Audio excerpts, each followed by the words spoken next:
Want to make your editing videos just a little bit better? Here's 5 tips on how to improve your editing. Passing in a mountain. I'm passing in a mountain.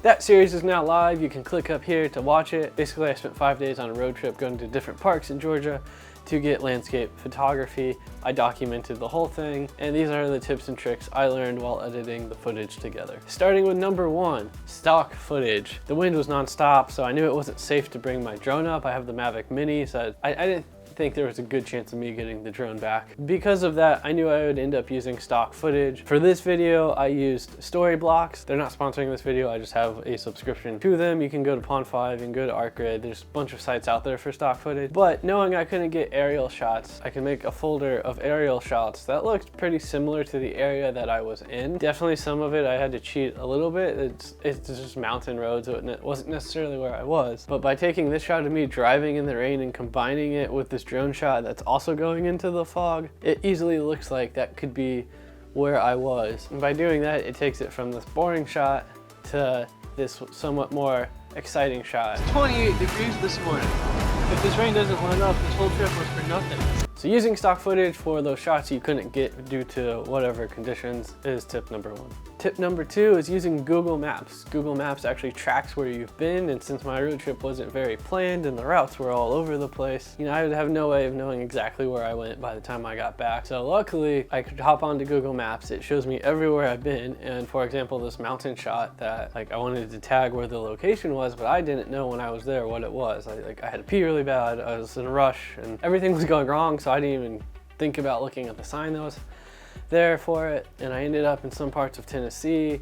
So by going to Google Maps, I could see where those locations are, and like that one spot was called Popcorn Overlook, which was really cool to be able to go to the hashtag and see the other photos taken there. But by doing that, I could figure out where I was, so then I would go to Google Earth. It's free, but you have to get approved for it. It takes about a day. And Google Earth actually does these point-to-point transitions where you put in your location and it'll actually zoom from place to place. So because I couldn't have drone shots, I didn't want to overdo the stock footage. I still wanted to keep it, what I got for the most part. But using Google Earth was a good visual way to show a 3-hour trip in 4 to 5 seconds. That was a really fun thing to experiment with, and I'm sure if you get really creative, there's more things you can do with it. But for the most part, I would use their pre-programmed point-to-point or orbit thing. And it was just helpful to establish the locations that I was going to. Google Maps and Google Earth Studio, I'll link that below. Number 3 on the list is sound effects. I use sound effects a lot to transition from scene to scene. Underneath the music, like if I had B-roll of this water in the stream, I needed sounds of the water in the stream to go in it, or else it's just B-roll of music. Just that little step of hearing the water that you're seeing will help you a ton. Now, one cool thing you can do is use it for transitions. For example, here I was leaving the park and the next shot was in the car, but I didn't have a shot in between to really make that transfer. It was a very jarring cut, and it made no sense because I didn't have footage to put in between, of me leaving the park. What I did was show this, then I put a sound effect of a car revving up and driving away.